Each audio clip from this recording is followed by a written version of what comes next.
Hello everyone, today will be discuss about the cardiogenic shock. Cardiogenic shock होते हैं, इसके बारे में इस लेक्चर में हम पढ़ेंगे। जैसे कल के लेक्चर में मैंने बताया था कि हाइपोवोलेमिक शॉक के बारे में बताया था, शॉक की डेफिनेशन एंड उसकी पैथोजेनेसिस के बारे में डिस्कस किया था। अब सेकंड जो है वो है कार्डियोजेनिक शॉक। ये ही शॉक का एक टाइप होता है। इसके अंदर क्या होता है, इनडिक्वेंट पंपिंग एक्शन ऑफ हार्ट का होता है। हार्ट में क्या होता है, इनडिक्वेंट पंपिंग एक्शन होता है हार्ट का। जैसे कि ये अपना हार्ट है मान लो। अब हार्ट में क्या होगा, राइट ओरिकल हो गया, ये हो गया लेफ्ट ओरिकल, लेफ्ट वेंट्रिकल हो गया and then right ventricle. Okay, अब इसमें क्या होगा, जो लेफ्ट वेंट्रिकल होता है इसके अंदर मोस्टली जो डिजीज प्रोड्यूस होती है वो लेफ्ट वेंट्रिकल के अंदर होती है। डिजीज मान लो मायोकार्डियल इन्फेक्शन हो गया। मायोकार्डियल इन्फेक्शन की वजह से जो लेफ्ट वेंट्रिकल की जो वॉल रहती है वो डैमेज हो जाएगी, डिस्ट्रॉय हो जाएगी। ये वॉल डिस्ट्रॉय होने की वजह से क्या होगा, लेफ्ट वेंट्रिकल से जो ब्लड सप्लाई करती है ऑर्गन्स को, वो होती है एरोटा। एरोटा को प्रॉपर ब्लड सप्लाई नहीं हो पाएगी। अगर एरोटा को प्रॉपर ब्लड सप्लाई नहीं हो पाएगी तो अदर जो ऑर्गन्स रहते हैं उनको भी ब्लड सप्लाई नहीं हो पाएगी। इसकी वजह से क्या हो जाएगा, अदर ऑर्गन्स को ब्लड सप्लाई नहीं होगी, जिसकी वजह से क्या होगा, इन हाइपोक्सिया की कंडीशन हो जाएगी। क्योंकि ब्लड सप्लाई नहीं होगी तो प्रॉपर ऑक्सीजन सप्लाई नहीं हो पाएगी ऑर्गन्स को और हाइपोक्सिया की कंडीशन डेवलप हो जाएगी। ये जो हाइपोक्सिया की कंडीशन होती है वो प्रोड्यूस करती है इस्चेमिक कंडीशन को। इस्चेमिया हो जाएगा एंड देन इस्चेमिया होने के बाद में हो जाएगा इन्फेक्शन। इन्फेक्शन के बाद में नेक्रोसिस की कंडीशन प्रोड्यूस हो जाएगी। सेल के अंदर नेक्रोसिस की कंडीशन प्रोड्यूस हो जाएगी एंड सेल में नेक्रोसिस की कंडीशन प्रोड्यूस होने की वजह से सेल की क्या हो जाएगी, डेथ हो जाएगी। ऐसे करते करते जो सारी जो सेल्स रहती हैं उनकी डेथ होने लग जाएगी। सेल डेथ हो जाएगी तो सेल डेथ होने की वजह से क्या होगा, ऑर्गन्स फेल होने लग जाएंगे।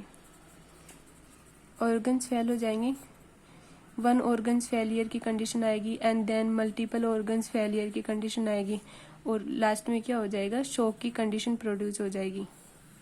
ऑल ऑर्गन्स फेलियर हो जाएंगे जिस वजह से क्या होगा, शॉक की कंडीशन प्रोड्यूस हो जाएगी। ये जो पूरी प्रोसेस होती है वो होती है कार्डियक शॉक की कंडीशन। ऑल जो प्रोसेस होती है वो कार्डियक शॉक के अंदर इंक्लूड होती है।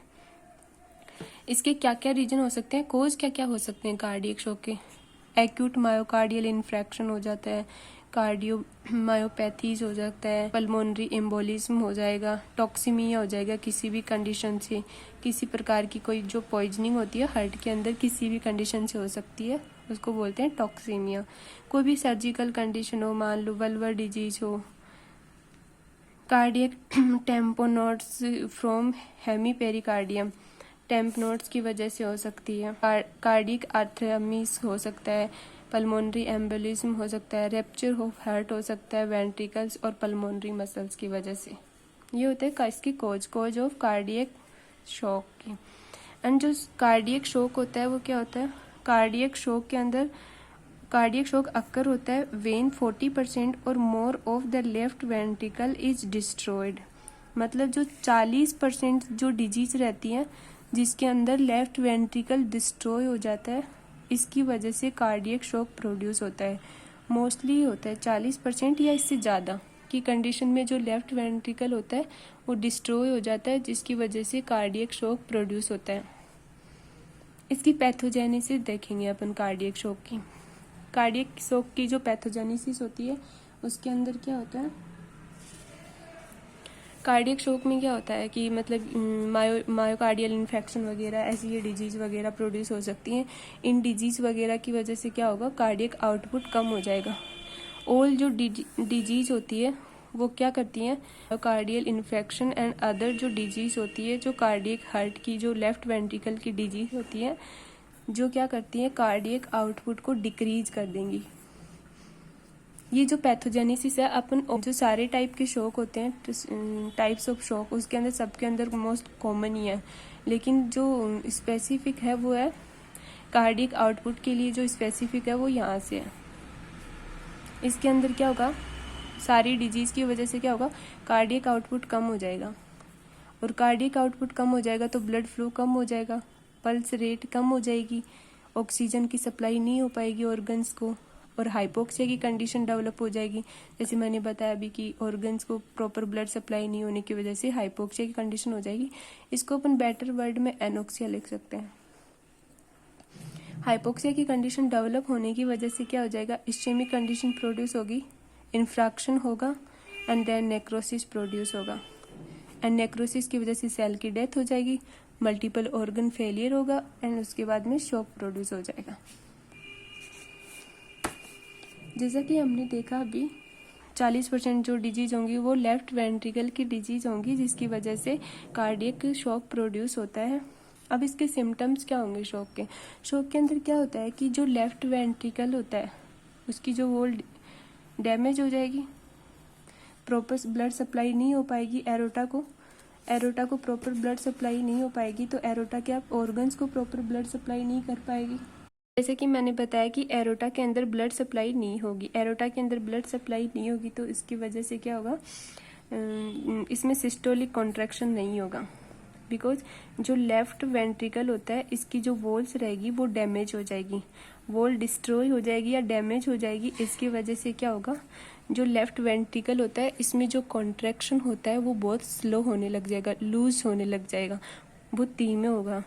अगर कॉन्ट्रैक्शन धीमे होगा तो इसमें एरोटा को प्रॉपर ब्लड सप्लाई नहीं पहुंच पाएगी, और ये अगर एरोटा को प्रॉपर ब्लड नहीं पहुंचेगा तो क्या होगा, ऑर्गन्स को ऑक्सीजन सप्लाई नहीं होगी, कम हो जाएगी ऑर्गन्स की ऑक्सीजन सप्लाई एंड हाइपोक्सिया की कंडीशन प्रोड्यूस हो जाएगी। कॉन्ट्रैक्शन नहीं होगा ना लेफ्ट वेंट्रिकल के अंदर, सिस्टोल नहीं कर पाएगा लेफ्ट वेंट्रिकल, सिस्टोलिक में पार्ट नहीं ले पाएगा तो एरोटा को ब्लड सप्लाई नहीं होगी, ऑर्गन्स को ब्लड सप्लाई कम हो जाएगी एंड हाइपोक्सिया की कंडीशन प्रोड्यूस हो जाएगी, बिकॉज ऑक्सीजन सप्लाई भी रुक जाती है। जो शॉक होता है उसके सिम्टम्स की बात करेंगे तो सिम्टम्स में अपन क्या होता है, डिस्निया की कंडीशन प्रोड्यूस हो जाएगी। डिस्निया की कंडीशन क्यों प्रोड्यूस होगी, क्योंकि अगर सिस्टोलिक नहीं कर पाएगा, सिस्टोल में पार्टिसिपेट नहीं कर पाएगा लेफ्ट वेंट्रिकल, तो एरोटा को ब्लड सप्लाई नहीं होगी, पर वो ब्लड जाएगा कहाँ, जो ब्लड होगा वो वापस चला जाएगा किसमें, लेफ्ट ओरिकल के अंदर। अगर ये ब्लड लेफ्ट ओरिकल के अंदर वापस चला जाएगा तो यहाँ से इस ब्लड को कौन कलेक्ट करेगा, पल्मोनरी वेन्स। ये जो पल्मोनरी वेन होती है इस ब्लड को कलेक्ट करके लंग्स में जाएगी, और लंग्स में क्या होगा, पल्मोनरी इडीमा होगा, पल्मोनरी इडीमा प्रोड्यूस होगा। अब पल्मोनरी एडिमा या फिर डिस्निया की कंडीशन प्रोड्यूस होगी। ये जो एक स्पेसिफिक सिम्टम्स होता है वो किसका होता है, ओनली कार्डियक शॉक का होता है।